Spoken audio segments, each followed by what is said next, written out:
Good morning, everyone. Till now, we have discussed the first chapter of electronic measurements and instrumentation, that is nothing but performance characteristics of electronic instruments. So, today we are going to discuss our second chapter, which is nothing but oscilloscopes.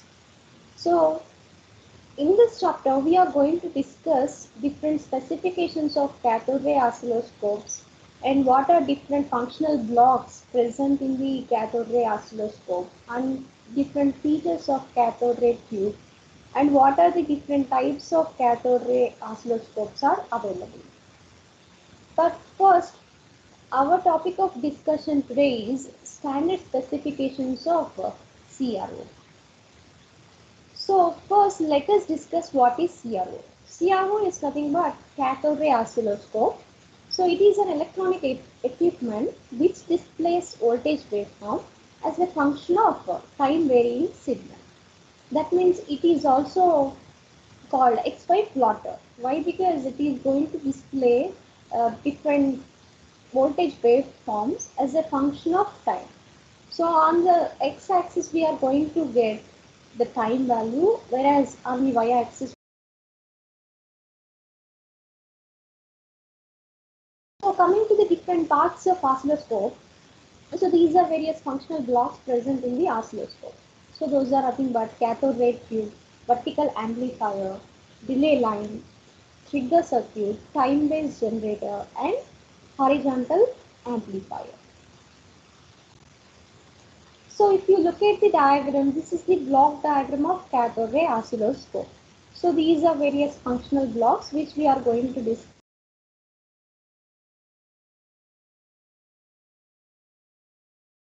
Figure. So here the cylindrical tube, so which is the center part of the cathode ray oscilloscope, is nothing but cathode ray tube. So it is very important block present in the cathode ray oscilloscope. It is considered as the part of CRO. So various different functional blocks so are connected like this in cathode ray oscilloscope. First of all, coming to the working principle of cathode ray oscilloscope is, so it is going to generate bright spot on the screen. So with the help of different types of electrons generated from the cathode present in the cathode ray tube. So that means here the electrical signals are going to be converted into light signals. So and these can be displayed on the phosphor screen present on the cathode ray tube. So this process is known as luminescence. So coming to the how the cathode ray oscilloscope is able to produce that light signal, okay, bright signal. So on the screen of phosphor, so we need to mention very important functional block of CRO, so which is able to do that. That is nothing but cathode ray tube. So cathode ray tube is very important block of CRO, and mainly it consists of these four parts. So those are electron gun assembly, vertical deflection plates, horizontal deflection plates, and fluorescent screen. So if you look at the block diagram of cathode ray tube, so it is the block diagram of the cathode ray tube showing different types of functional blocks present in them and which are responsible for producing bright spot on the screen. So starting from the base itself, so this is the base. So this has one cylindrical vacuum tube. So inside we have different types of functional blocks. Those are nothing but cathode, which is control. I mean, the cathode has its control grid. After that, we have focusing anode, and then accelerating anode. And before focusing and accelerating anodes, we have one another type of pre-accelerating anode. And after accelerating anodes, we have a set of vertical deflection plates and another set of horizontal deflection plates. So after that, we have at the end we have phosphor screen. So which is coated with the fluorescent material known as phosphor. and it is covered with glass display. So coming to the operation of cathode ray tube, how it is able to produce bright spot on the screen. So here we have to talk about first electron gun assembly. So electron gun assembly consists of electrode called cathode along with its heater and as well as control grid. Okay, so these are the different parts present in the electron gun assembly. So how it is going to produce electron beam?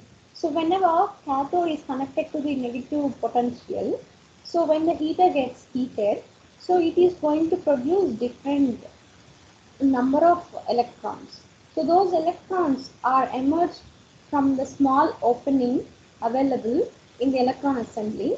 So that is nothing but the control grid. So here control grid is going to um, operate, is going to control. So how many electrons will be coming out of cathode.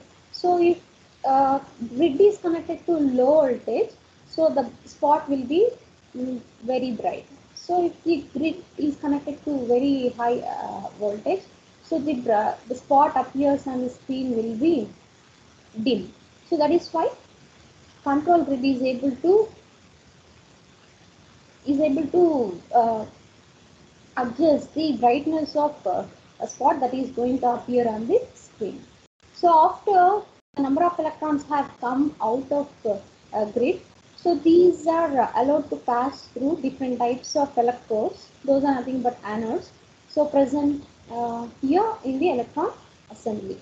So first of all, these electron beam. Okay, this electron beam is divergent actually. So these divergent beam so is allowed to pass through the accelerating anode first, so which is connected to very high positive potential in the range of 1500 volt. So here, due to very high amount of positive potential, so these electrons, which is nothing but negative charge, so is going to be attracted towards the positive electrode, so that the divergent beam will become convergent. So after that, so these are focused and passed through the focusing anode. So focusing anode is going to focus all the convergent beam into the accelerating anodes. So here we have one set of accelerating anodes which are again connected to high potential voltage of the range 1500 volts. So here focusing anode is connected to the voltage of positive voltage of 500 volt. So these accelerating anodes are responsible uh, for accelerating the convergent beam such that it is able to pass through vertical and horizontal deflection plates. So the vertical and horizontal deflection plates, these are connected to different positive voltages. So whenever vertical deflection plate is connected to certain voltage, so the beam is able to move either upwards or downwards. If the horizontal deflection plates are connected to positive voltage, so then the beam is able to adjust towards either left or right. So when there is no voltage applied to both the horizontal and the vertical deflection plate, so the electron beam will strike the pass screen at the center. So we'll be able to get the waveform at the center. So here at the end we have phosphor screen, so which is coated by the fluorescent material called phosphor. So it is able to produce the bright spot on the screen. So next coming to the other functional blocks of cathode ray oscilloscope. So we have vertical amplifier. So in the first functional block. So here the input signal which is to be displayed on the phosphor screen available in the CRT, so is being applied to the vertical amplifier. So if the input signal is weak, so it is going to be amplified with the help of vertical amplifier. So after the amplification, this signal is handed over to the delay line. So delay line is nothing but it is going to produce certain amount of delay, time delay. So why? Because it is necessary to synchronize the operation of horizontal as well as vertical deflection plates. So it is necessary to delay the input signal. So up to certain time by using delay line. So hence the horizontal amplifier so will synchronize with the uh, vertical deflection plates. So that is the main work of delay line. So and after that, these delay line is connected to the vertical deflection plates. So before vertical deflection plates, so is going to start their operation. So here a part of input signal is applied to the trigger circuit. So trigger circuit is going to generate trigger pulses. So okay, so which in order to synchronize with both horizontal and vertical deflections of electron beam. So it is necessary to maintain synchronization. Synchronization is nothing but to maintain the exact same time. Okay, so where the input is being applied to the vertical amplifier as well as the horizontal amplifier for further processing. So it is necessary to synchronize the operation of these two plates. So otherwise we are unable to get the correct exact position of the uh, voltage waveform on the screen. So after that, this trigger pulse is given to the time-based generator, which is going to produce sawtooth signal. So that is useful for starting the operation of horizontal deflection plates. And then this horizontal amplifier, so is going to amplify this sawtooth signal. So and then this is being connected to the horizontal deflection plates. So whenever horizontal amplifier completes its operation, so then the work of deflection of electron beam take place inside the cathode ray tube. So these will happen with the help of vertical deflection plates and as well as horizontal deflection plate. So the beam is going to be deflected either upwards or downwards as well as towards the left side and right side. So with the help of vertical and horizontal deflection plates available in the CRT. So here the electrostatic deflection is being used. And after the deflection plates have completed their work, so it is going to strike directly the pass course screen available on the CRT. So wherever the electron beams strike the surface of phosphor screen, so their bright spot is going to be produced.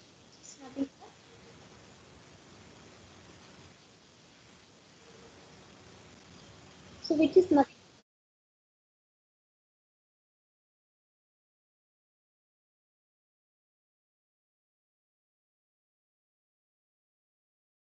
So in order to make the CRO work, so we need to apply power supply. So here we are going to apply two types of power supply. One is negative power supply, another one is positive power supply.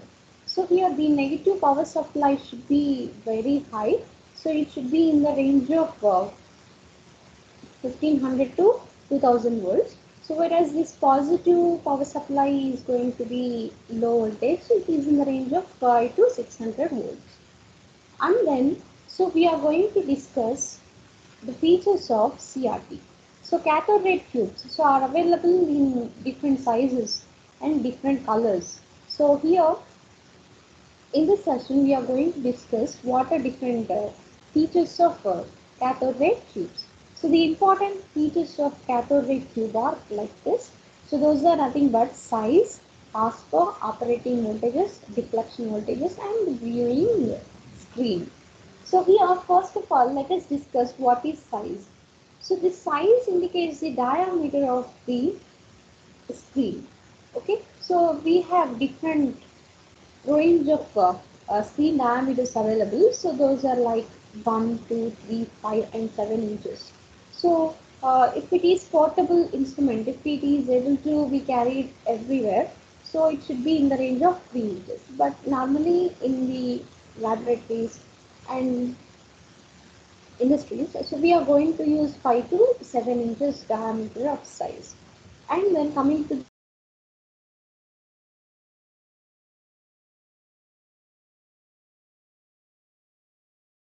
nothing but the material in the cathode ray tube. So it is nothing but fluorescent material, so which is able to convert electrical signal into light signal, such that bright spot can be uh, visible on the screen whenever electron beam strikes the screen. So it decides the color and persistence of the space which is going to be displayed. So color in the sense mostly blue or green color display is available on the screen. So whereas persistence is related to the length of the time the trace is remained after the signal has been ended. So this persistence is varies from short, medium, and long. So if you look at here, so these are various uh, available values, available green dimensions for phosphor oscilloscope. So these are designated as a P1, which indicates the green medium. So if the screen is coated with P1 type of phosphor material, so it is going to display the signal in green color. So and P2 indicates the blue and green combination of the signal. And P5 indicates blue display and which is of very short persistence. And P11 indicates the blue and short. Okay, so the persistence of the signal is going to be very short. So these are available phosphor coatings on the screens. Next, coming to the operating voltages. So CRT requires different types of operating voltages for cathode, mixed grid, and different types of anodes available in it. So CRT requires at least 6.3 volts, either alternating or a direct current at 600 milliamperes for its heater. And then so negative grid control voltage should be in the range of 14 volt to 200 volt, and positive anode one, which is nothing but focusing anode, so will take the range from 100 volt to 1100 volts, and positive anode 2, which is nothing but pre-accelerating anode, so it will take the range of voltages uh, from 600 volt to 6000 volt, and another accelerating anode which is nothing but positive anode number 3, so is going to operate at 200 volt to 20,000 volts. So these values will range from different tubes which we are going to use in the cathode ray oscilloscopes. And then the deflection voltages which are going to be applied for horizontal as well as vertical deflection plates. So here also we are going to use either AC or DC voltage deflect the beam. So either towards upwards or downwards or left or right.